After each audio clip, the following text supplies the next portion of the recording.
नमस्ते आप सभी को। अंजलि एकेडमी में आप सभी का बहुत बहुत स्वागत है। आज मैं आप सभी के समक्ष ध्रुव स्वामिनी नाटक को परीक्षा के दृष्टिकोण से पढ़ाने वाली हूँ, क्योंकि आप सभी को पता है ये ध्रुव स्वामिनी नाटक हमारे जीएससीसी सीजीएल के सिलेबस में और एनटीए नेट के सिलेबस में रखा गया है। तो हमारे लिए बहुत ही महत्वपूर्ण हो जाता है, इनसे बहुत सारे क्वेश्चन पूछे जाते हैं। तो चलिए फिर हम ध्रुव स्वामिनी नाटक को पढ़ते हैं। सर्वप्रथम हम ध्रुव स्वामिनी नाटक का प्रकाशन वर्ष देखते हैं। सबसे पहले जो तथ्य पूछे जाते हैं, तो पहला तथ्य यही पूछा जाएगा, इसका प्रकाशन वर्ष क्या है। तो ध्रुव स्वामिनी नाटक का प्रकाशन वर्ष है सन 1933 ईस्वी और इसके लिखने वाले रचनाकार है जयशंकर प्रसाद।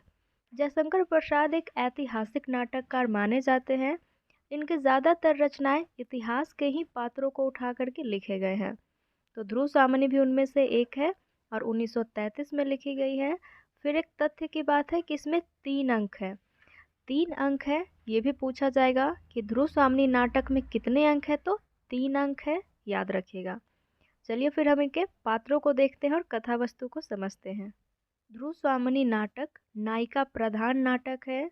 ये भी क्वेश्चन पूछा जाता है कि ध्रुव स्वामिनी नाटक किस प्रकार का नाटक है, तो यह एक नायिका प्रधान नाटक है, क्योंकि ध्रुव स्वामिनी नायिका का ही नाम इसमें है और नायिका के नाम पर ही पूरे नाटक का नाम रखा गया है। और इसमें जो नायक है वो है चंद्रगुप्त द्वितीय। तो चंद्रगुप्त का नाम याद रखिएगा, चंद्रगुप्त इसमें नायक है और ध्रुव स्वामिनी इसमें नायिका है। अब ये हमारे इतिहास के पात्र हैं, ये असली के पात्र हैं। इतिहास से ही चरित्रों को उठा करके इन्हीं के बीच जो घटनाएं घटी गई है, उन्हीं घटनाओं को उठा करके जयशंकर प्रसाद इस कथा को आगे बढ़ाते हैं और सन 1933 ईस्वी में इस रचना को लिखते हैं। तो ध्यान दीजिएगा, समुद्रगुप्त जो एक महान सम्राट है हमारे इतिहास के, तो समुद्रगुप्त का ही पुत्र है चंद्रगुप्त। और चंद्रगुप्त द्वितीय को विक्रमादित्य के नाम से भी जाना जाता है।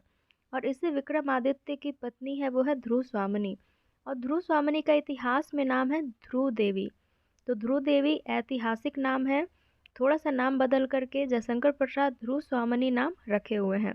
और मुख्य रूप से इस पूरे नाटक में पुनर्विवाह की समस्या को दिखाया गया है। पुनर्विवाह की समस्या को केंद्र में रख करके ही यह नाटक लिखा गया है। तो चलिए फिर हम इनके अब कथा वस्तु को देखते हैं। ऐतिहासिक पात्रों को पहले समझ लीजिए, यह सत्य घटना पर आधारित है, ये भी याद रखिएगा। सबसे पहले पात्र सूची पर ध्यान दीजिएगा। पात्र, इतने ही पात्र हमारे पूरे नाटक में रखे गए हैं। ये नाटक की पुस्तक का ही मूल पुस्तक की तस्वीर है। तो यहाँ पर से ध्यान दीजिएगा, ध्रुव स्वामिनी नायिका है, मंदाकिनी ध्रुव स्वामिनी की ननद होती है और कोमा, कोमा सकराज की प्रेमिका होती है। चंद्रगुप्त है जो जिससे ध्रुव स्वामिनी का पुनर्विवाह करवाया जाता है। रामगुप्त है ध्रुव स्वामिनी का पहला पति। शिखर स्वामी है, रामगुप्त के साथ ही होता है शिखर स्वामी। फिर इसमें पुरोहित है और यही पुरोहित विवाह करवाने का काम करता है। शकराज है जो शकों का राजा है और कोमा का प्रेमी है। खिंगिल है और मिहिर देव है। और ये जो मिहिर देव है, ये कोमा के पिताजी कह सकते हैं या फिर गुरुजी कह सकते हैं। कोमा इन्हीं के साथ फिर अंतिम में चली जाती है। सामंत कुमार इसमें है, शक सामंत है, प्रतिहारी है, प्रहरी है, दासी है, कुबड़ा, बौना, हिजड़ा और नर्तकिया।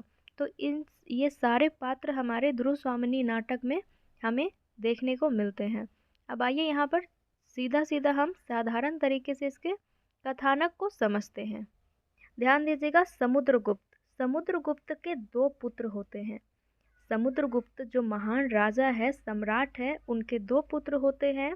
छोटा पुत्र है चंद्रगुप्त, जो स्वभाव से एकदम महान है, शक्तिशाली है, दयापूर्ण इसका स्वभाव है, ये अपने राज्य के लिए मर मिट सकता है। और इनका बड़ा पुत्र है रामगुप्त। जो चंद्रगुप्त है वो छोटा पुत्र है, याद रखिएगा। और जो रामगुप्त है ये है बड़ा पुत्र। और जो बड़ा पुत्र है रामगुप्त, ये विलासी प्रवृत्ति का है और अपने राज्य के लिए मर मिट नहीं सकता है, खुद के बारे में सोचता है। ये एक डरपोक किस्म का आप कह सकते हैं, डरपोक किस्म का है, युद्ध लड़ने से भी डरता है और अपने लोगों की रक्षा भी नहीं कर सकता, और एक विलासी प्रवृत्ति का है रामगुप्त। अब होता ये है कि समुद्रगुप्त की मृत्यु हो जाती है, जिसके बाद सम्राट के पद पर कौन जाएगा, यह बात पूरे राज्य में होने लगती है कि चंद्रगुप्त को राजा बनाया जाए या फिर रामगुप्त को। लेकिन जो नियम कानून बने होते हैं उसके अनुसार जो बड़ा पुत्र होता है उन्हीं को राजा का पद दिया जाता है। लेकिन राजा के पद ग्रहण करने के लायक रामगुप्त बिल्कुल भी नहीं है। फिर भी ये जो शिखर स्वामी है वह छल कपटवश रामगुप्त को राजा बना देता है। तो अब ये जो रामगुप्त है यह राजा के पद पर जा चुका है और सम्राट बन चुका है रामगुप्त। इसके बाद कथा होती है कि जो ध्रुव स्वामिनी है, ध्रुव स्वामिनी का विवाह रामगुप्त के साथ होता है। होता यह है कि जो समुद्रगुप्त है, ध्रुव स्वामिनी के पिता का जो राज्य है उस पर हमला किए हुए थे और उस राज्य को जीत लेते हैं। जिसके बाद ध्रुव स्वामिनी के जो पिताजी है वह ध्रुव स्वामिनी को दान स्वरूप गुप्त साम्राज्य को दे देते हैं।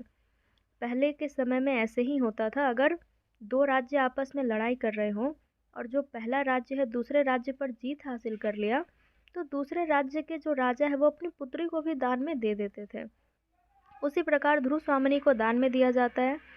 तो जो चंद्रगुप्त है वही ध्रुव स्वामिनी को अपने राज्य में लेने के लिए जाता है। तो सबसे पहले ध्रुव स्वामिनी चंद्रगुप्त से मिलती है और इन लोग पहले से ही जब मिलते हैं और जब आ रहे होते हैं गुप्त वंश में तो जो ध्रुव स्वामिनी है चंद्रगुप्त से प्रेम करने लगती है और चंद्रगुप्त भी ध्रुव स्वामिनी से मन ही मन प्रेम करने लगता है।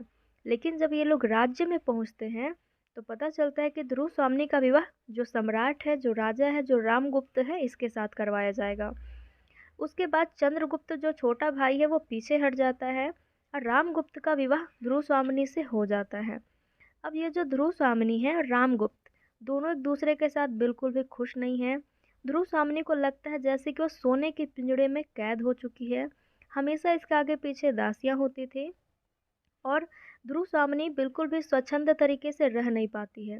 और ये जो रामगुप्त है यह हमेशा शंका में रहता है, हमेशा शक करता रहता है कि जरूर ध्रुव स्वामिनी चंद्रगुप्त से प्रेम करती है। तो इस बात की शंका रामगुप्त के मन में चलता रहता है। तो अब आगे में होता है कि ये सकराज सकराज जो शकों का राजा है ये रामगुप्त के राज्य पे हमला करता है और हमला करने के बाद एक शर्त रखता है कि मैं संधि करना चाहता हूँ और मेरी शर्त है कि आप अपने राज्य में जो आपकी महारानी है ध्रुव स्वामिनी उसे मेरी अंगगामिनी बनने के लिए भेजिए, मेरे पास भेजिए और उसके साथ साथ अपने राज्य के कई दासियों को, कई महिलाओं को भी मांगता है, कई दासियों को भी मांगता है अपने सामंत कुमारों के लिए। सामंत यानी सैनिक। तो ये जो सकराज है स्वयं के लिए ध्रुव स्वामिनी की मांग करता है और अपने सैनिकों के लिए, सामंतों के लिए कई सारे दासियों की मांग करता है। अब जब ये मांग रामगुप्त के पास जब सुनाया जाता है किस प्रकार से मांग रखी गई है तो ये जो रामगुप्त है वह तुरंत मान जाता है, कहता है कि मैं ध्रुव स्वामिनी को भेज दूंगा। अब जब ये बात ध्रुव स्वामिनी को पता चलती है कि एक महारानी ये थी लेकिन अब इसे सकराज के पास भेजा जा रहा है, जो शकों का राजा है वहाँ पर भेजा जा रहा है उसकी पत्नी बनने के लिए, उसके साथ रहने के लिए, तो ध्रुव स्वामिनी अपने लिए आवाज़ उठाती है और कहती है कि मैं नहीं जाऊंगी। इस प्रकार से ध्रुव स्वामिनी बहुत अनुरोध करती है, गिड़गिड़ाती भी है रामगुप्त के पास कि मुझे मत भेजिए, मैं आपकी पत्नी हूँ। लेकिन रामगुप्त नहीं मानता है, बल्कि उसके साथ कुछ भी पति के जैसा व्यवहार ही नहीं करता है, अपनी एक जिम्मेदारी का उसे एहसास ही नहीं होता है। तो ध्रुव स्वामिनी उसी क्षण एक कटार निकालती है और खुद आत्महत्या करने के लिए जाती है। तो जैसे वो आत्महत्या करने की कोशिश करती है उसी समय चंद्रगुप्त का प्रवेश होता है और चंद्रगुप्त आकर ध्रुव स्वामिनी को बचा लेता है और बचा करके कहता है कि महादेवी ये आप क्या कह रही है, क्या कर रही हैं, क्योंकि पहले जो महारानी होती थी उन्हीं को महादेवी कहकर संबोधित किया जाता था। तो चंद्रगुप्त आकर बचा लेता है और कहता है कि ये आप क्या करने जा रही हैं, क्षणिक आवेश से यानी एक क्षण में आए हुए गुस्से से अगर आप अपनी जान दे दे तो फिर ये तो अच्छी बात नहीं है। तो चंद्रगुप्त को फिर ध्रुव स्वामिनी सारी बातें बता देती है कि मुझे सकराज के पास भेजा जा रहा है। तो चंद्रगुप्त बहुत ही गुस्सा हो जाता है और कहता है कि मैं युद्ध करूँगा, मैं ऐसे संधि नहीं करूँगा, मैं युद्ध करूँगा और सकराज को हराऊँगा। रामगुप्त कहता है कि मैं ऐसा नहीं करूँगा, मैं युद्ध नहीं होने दूँगा। तो जो चंद्रगुप्त है वो कहता है ठीक है आप साइड हो जाइए, मैं अकेला युद्ध कर लूँगा। कोई सैनिक मेरा साथ भी नहीं देंगे, फिर भी मैं अकेला युद्ध कर लूँगा, लेकिन महादेवी को यानी ध्रुवस्वामिनी को सकराज के पास नहीं भेजूँगा। तो इस प्रकार से चंद्रगुप्त युद्ध करने के लिए तैयार होता है। लेकिन ध्रुवस्वामिनी कहती है कि जब रामगुप्त की मैं पत्नी ही नहीं हूँ, वो मुझे पत्नी स्वीकार ही नहीं कर रहे हैं, तो फिर मैं इनके राज्य में रहकर क्या करूँगी? इसीलिए मैं सकराज के पास जाऊँगी उसके राज्य में और चंद्रगुप्त के साथ जाऊँगी। तो चंद्रगुप्त कहता है कि ठीक है, मैं आपके साथ चलूँगा। और उसके बाद ये सब कुछ थोड़ा सा प्लानिंग कर लेते हैं और ध्रुवस्वामिनी के वेश में ही चंद्रगुप्त भी एक नारी का रूप ले लेता है। और नारी का रूप लेने के बाद दासियों में ही मिल करके ये लोग चले जाते हैं सकराज के पास। अब इधर सकराज का जो परिवार है, होता यह है कि सकराज की एक प्रेमिका है कोमा। सकराज की प्रेमिका है कोमा। कोमा सकराज से बहुत प्रेम करती है। और कोमा को जब पता चलता है कि सकराज ध्रुवस्वामिनी को बुला रहा है अपने लिए, तो कोमा बहुत चिंता व्यक्त करती है कि मैं आपकी प्रेमिका हूँ, आपका मेरे से विवाह होने वाला है, आप ध्रुवस्वामिनी को क्यों बुला रहे हैं? तो सकराज बिल्कुल भी कोमा की बात नहीं सुनता है। अब ये जो कोमा है, इनके गुरुदेव और इनके पिता समान है मिहिर देव। तो मिहिर देव आकर के कोमा को अपने साथ ले जाते हैं और सकराज को कह करके जाते हैं कि नक्षत्रों की दिशा बिल्कुल भी सही नहीं है, ज़रूर कुछ बुरा होने वाला है।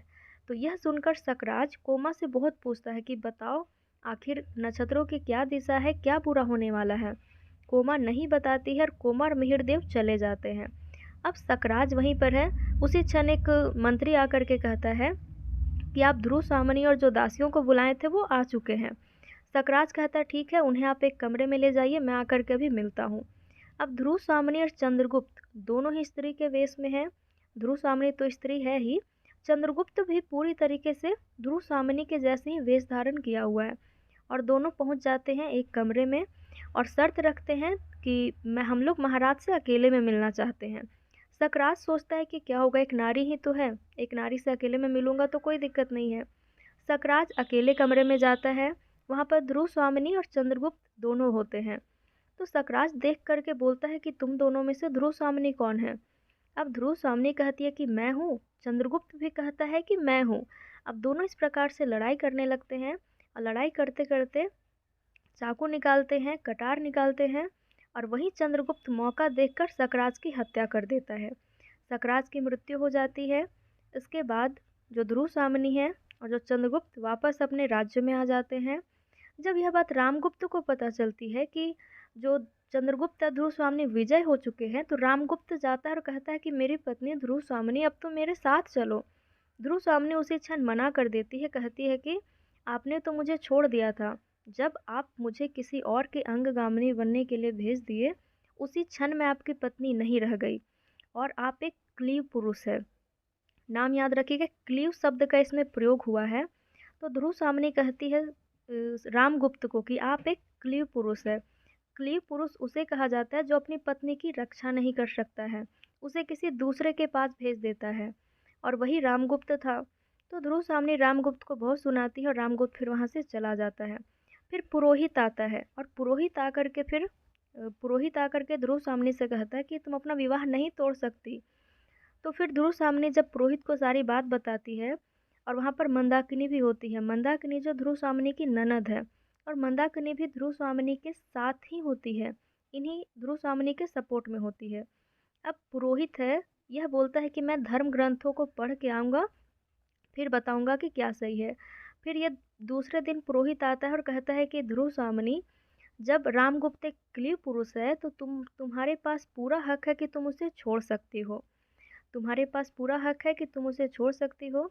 इस प्रकार से जो पुरोहित है, पुरोहित ये रामगुप्त और ध्रुवस्वामिनी का जो विवाह करवाने वाला था, यही पुरोहित कहता है कि अब से आप दोनों पति पत्नी नहीं रहे और दोनों का विवाह तुड़वाने का।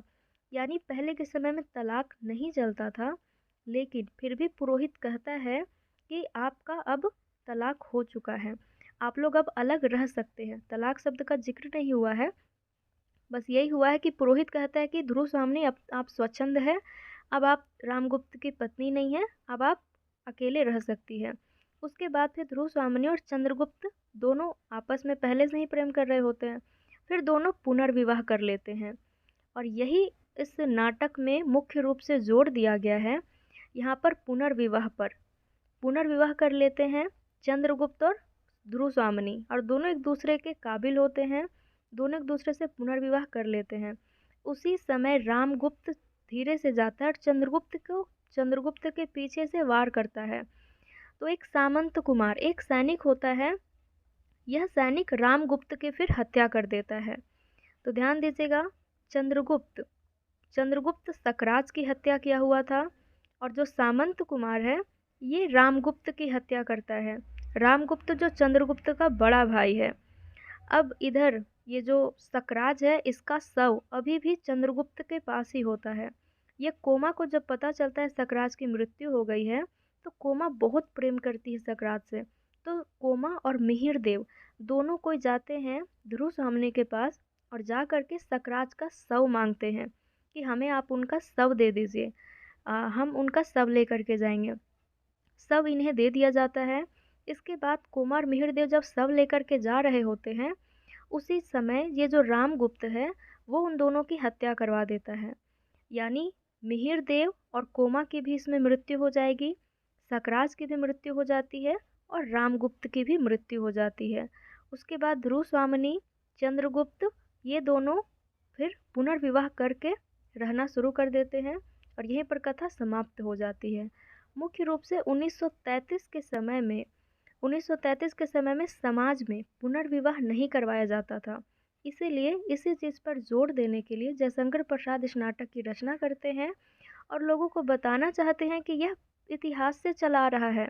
अगर कोई पति सक्षम नहीं है, सामर्थ्य नहीं है, उसे अपनी पत्नी की रक्षा नहीं कर सकता है वो, तो उसकी पत्नी को पूरा हक है कि वो अपने लिए किसी दूसरे को चुन सकती है या फिर अपने शादी के बंधन से वह अलग रह सकती है। तो इसी प्रकार से यह नाटक फिर यहीं पर समाप्त हो जाता है। अब परीक्षा के दृष्टिकोण से हम इनके पात्रों को आगे देखते हैं कि आखिर इनमें जो पात्र हैं उनकी क्या क्या विशेषताएं हैं। अब आप पात्र और अच्छे से आपको याद हो जाएंगे। ध्रुव स्वामिनी याद रखिएगा, कथा की नायिका है, नाटक की नायिका है। नाटक में कुल 3 अंक है, वो भी याद रखिएगा। ध्रुव स्वामिनी रामगुप्त की पत्नी और चंद्रगुप्त की पूर्व प्रेमिका थी, जो बाद में चंद्रगुप्त से पुनर्विवाह करती है। यह दृढ़ एवं साहसी स्त्री पात्र है। परिस्थितिवश वह जरूर कमजोर पड़ती है पर हौसला नहीं हारती। पुरुष प्रवृत्ति एवं धर्म के नियामकों से तीखे प्रश्न करती है। पुरोहित से भी बहुत प्रश्न करती है ध्रुव स्वामिनी। चंद्रगुप्त का उसके अधिकारों के प्रति उद्वेलित करती है। चंद्रगुप्त को उसके अधिकारों के प्रति, क्योंकि चंद्रगुप्त एक छोटा भाई था, इसीलिए वो हर चीज़ अपने बड़े भाई के लिए छोड़ चुका था। लेकिन ध्रुव स्वामिनी समझाती है कि जो आपका हक है आप अपने अधिकारों को समझिए। तो इस प्रकार से अब मंदाकिनी पे आइए। मंदाकिनी नाटक के सजीव पात्र जो अपने तीखे प्रश्नों से स्त्री की व्यथा को सामने रखती है। मुख्य रूप से पूरे नाटक में हम स्त्री पात्र के व्यथाओं को ही देखते हैं। मंदाकिनी भी ध्रुव स्वामिनी के ही पक्ष में होती है। वह भी धर्म के नियामक पुरोहित से बिना किसी डर भय के सीधे प्रश्न पूछती है। जो मंदाकिनी है यह भी बिना डर भय के पुरोहित से सीधे सीधे प्रश्न पूछने का काम करती है। वह रामगुप्त द्वारा ध्रुव स्वामिनी को भेजे जाने के निर्णय को खूब कोसती है। जब मंदाकिनी को पता चलता है कि ध्रुव स्वामिनी को सकराज के पास भेजा जा रहा है, तो फिर ये मंदाकिनी भी रामगुप्त को बहुत कोसती है। और रामगुप्त मंदाकिनी का बड़ा भाई है, ये भाई बहन है, और मंदाकिनी बहुत कोसती है रामगुप्त को। इसके बाद अगला पात्र है कोमा। कोमा को याद रखेगा, स्त्री पात्र है, सकराज की प्रेमिका है, पत्नी नहीं है, प्रेमिका है, जो उसे छोड़ देती है। छोड़ना नहीं चाहती है लेकिन छोड़ना पड़ता है, क्योंकि जो सकराज है वह ध्रुव स्वामिनी की मांग करता है और कोमा को यह बात गलत लगती है। कोमा स्वाभिमानी है। सकराज से कहती है कि राजनीति का प्रतिशोध क्या एक नारी को कुचले बिना नहीं हो सकता। अंत में वह सकराज का शव लेने के लिए भी जाती है। अब चंद्रगुप्त का देखिएगा। चंद्रगुप्त इसमें नायक है। गुप्त साम्राज्य का साहसी एवं साम्राज्य के लिए मर मिटने वाला चरित्र है चंद्रगुप्त। रामगुप्त का भाई है, छोटा भाई है, परंतु उसके चरित्र के बिल्कुल विपरीत है। रामगुप्त के चरित्र के बिल्कुल विपरीत है ये। सकराज से अकेले युद्ध के लिए तैयार है किंतु गुप्त साम्राज्य की ध्रुव स्वामिनी को भेजने के लिए हरगिज तैयार नहीं है। जब चंद्रगुप्त को पता चलता है कि ध्रुव स्वामिनी को भेजा जा रहा है तो ये अकेले युद्ध के लिए तैयार हो जाता है कि अगर हमारे पास सेना कम है, सैनिक कम है, तो मैं अकेले युद्ध करूंगा, लेकिन ध्रुव स्वामिनी को बिल्कुल नहीं भेजूंगा। तो इस प्रकार की विचारधारा वाला चंद्रगुप्त है। अब रामगुप्त देखिएगा। रामगुप्त जो ध्रुव स्वामिनी का पहला पति है, गुप्त साम्राज्य का शासक, जो पिता द्वारा अयोग्य घोषित किए जाने के बावजूद छल कपट से राजा बना था। और इसके छल कपट में साथ कौन देता है, तो शिखर स्वामी। याद रखिएगा, रामगुप्त जो एक अयोग्य राजा है, इसे शिखर तक पहुंचाने का काम कौन करता है, शिखर स्वामी। नाम ऐसे ट्रिक से भी जोड़ के याद रख सकते हैं। रामगुप्त को राजा बनाना यानी शिखर तक पहुंचाने का काम शिखर स्वामी करते हैं। और ये जो रामगुप्त है विलासी प्रवृत्ति का है और साथ में घोर कायर है, घोर कायर पात्र है, जो युद्ध से बचने के लिए अपनी पत्नी को शत्रु को सौंपना चाहता है, यानी यह युद्ध करना ही नहीं चाहता है। अब आइए शिखर स्वामी पे। शिखर स्वामी रामगुप्त का सहयोगी है एवं गुप्त साम्राज्य का अमात्य है। अमात्य मतलब मंत्री है। राष्ट्र रक्षा का उपाय सबसे ऊपर बताते हुए रामगुप्त के फैसले का समर्थन, या यूं कहें रामगुप्त के निर्णय को धर्म नीति की आड़ में सही बताने वाला वह अवसरवादी, कुटिल, धूर्त एवं अयोग्य अमात्य है। तो शिखर स्वामी कुटिल है, अयोग्य है, इस प्रकार का चरित्र वाला है। अब देखिएगा पुरोहित। पुरोहित दृढ़ एवं सत्यनिष्ठ चरित्र, जिसे धर्म की सच्ची व्याख्या करने में कोई भय नहीं है। ये जो पुरोहित है यह राजा से, सम्राट से बिल्कुल भी नहीं डरता है, बल्कि जो सच्ची बात है यानी जो धर्म की जो सच्ची व्याख्या करने का जो श्रेय है वो पुरोहित को जाता है। पुरोहित बिना डरे बताता है कि जब कोई पुरुष अपनी स्त्री की रक्षा नहीं कर सकता, अपनी पत्नी की रक्षा नहीं कर सकता, तो उस स्त्री को पूरा हक है कि वह अपने वैवाहिक बंधन से हट जाए। अगला पात्र है हमारा सकराज। शकों का राजा है सकराज। स्वार्थी एवं विलासी प्रवृत्ति का शासक है। ध्रुव स्वामिनी की चाह रखता है, स्त्री को महज वस्तु समझता है, भाग्यवादी है एवं मंगल अमंगल पर विश्वास रखता है। इसीलिए जब मिहिर देव आकर के कहते हैं नक्षत्रों की दिशा सही नहीं है, तो सकराज थोड़ा डर जाता है क्योंकि वह भाग्यवादी है और मंगल अमंगल चीज़ों पर ज़्यादा विश्वास रखता है। अब आइए खिंगल। रामगुप्त के यहाँ सकराज का संधि प्रस्ताव लेकर जाने वाला था। खिंगल का नाम याद रखिएगा। सकराज का एक सेना में से एक है खिंगल, और ये खिंगल इसलिए खास है क्योंकि जो संधि पत्र जो ले जाने वाला कार्य होता है ये खिंगल ही करता है। अब अगला पात्र है मिहिर देव। मिहिर देव कोमा के पिता एवं शक साम्राज्य के आचार्य हैं। कोमा के पिता है एवं शक साम्राज्य के आचार्य हैं। ये धार्मिक एवं नैतिक है, धर्म के बातें बहुत करते हैं और नैतिकता की बातें करते हैं। लेकिन मिहिर देव की बात भी सकराज नहीं सुनता है, जिसके बाद मिहिर देव कोमा को अपने साथ लेकर के चले जाते हैं। और अंतिम में कोमा और मिहिर देव जब शव लेने के लिए जाते हैं तो इनकी भी मृत्यु हो जाती है। गौण पात्र देखिएगा, कुबड़ा, बौना, हिजड़ा, प्रतिहारी। यहाँ पर कुबड़ा, बौना, हिजड़ा इसलिए है क्योंकि जो रामगुप्त जो शासक है वो अपने पूरे राज्य में, पूरे महल में जो भी सैनिक है, बहुत सारे सैनिक कुबड़े मिलेंगे, बौने मिलेंगे और हिजड़े, यही प्रतिहारी, सामंत कुमार, खड्गधारिणी, शक सामंत, दासी और नर्तकियाँ, तो इतने सारे जो भी सेना है ये सब रामगुप्त के यहाँ पर रहते हैं। तो इस प्रकार से नाटक हमारा समाप्त हो गया और यहाँ पर जितने भी महत्वपूर्ण पात्र थे इन्हें फिर से मैं एक बार बता दी। तो इन चीज़ों को ध्यान दीजिएगा। और एक अंतिम में खास बात देखिएगा, प्रथम अंक का जो यहाँ पर दृश्य है उसे भी देख लीजिएगा। मूल पुस्तक का ये पेज है जो यहाँ पर लिखा गया। जैसे जब नाटक की शुरुआत होती है तो ध्रुव स्वामिनी से शुरुआत होती है। ध्रुव स्वामिनी का विवाह हो चुका है, वह एक खड्गधारिणी के साथ में है और ऐसे ही अपने वो विचरण कर रही है, घूम रही है। तो शिविर का पिछला भाग जिसके पीछे पर्वतमाला एवं प्राचीर है, शिविर का एक कोना दिखलाई दे रहा है। जैसे कि नाटक है तो पर्दा खुलेगा, तो पर्दा खुलने पर जो दृश्य दिखाई देता है वो दृश्य यहाँ पर है। यहाँ बस ध्यान दीजिएगा कि मोटी मोटी रेशमी डोरियों से सुनहले काम के पर्दे खंभों से बंधे हैं। 2-3 सुंदर मंच रखे हुए हैं। चंद्र तप और पहाड़ी के बीच छोटा सा कुंज है। पहाड़ी पर एक पतली सी जलधारा उस हरियाली में बहती है। झरने के पास शिलाओं से चिपकी हुई लता की डालियां पवन में हिला रही है। कहने का मतलब है ध्रुव स्वामिनी जहाँ बैठी है वहाँ पर एक बड़ा सा खिड़की है और उससे पूरा दृश्य दिख रहा है। दृश्य ये है कि पहाड़ है, पहाड़ से पतली सी धारा झरने की गिर रही है। पहाड़ों पर बहुत सारी लताएं हैं, पेड़ों की लताएं पूरी फैली हुई है और ये लताएं धीरे धीरे पवन का जब प्रभाव आ रहा है तो पवन से यह धीरे धीरे लताएं हिल रही है।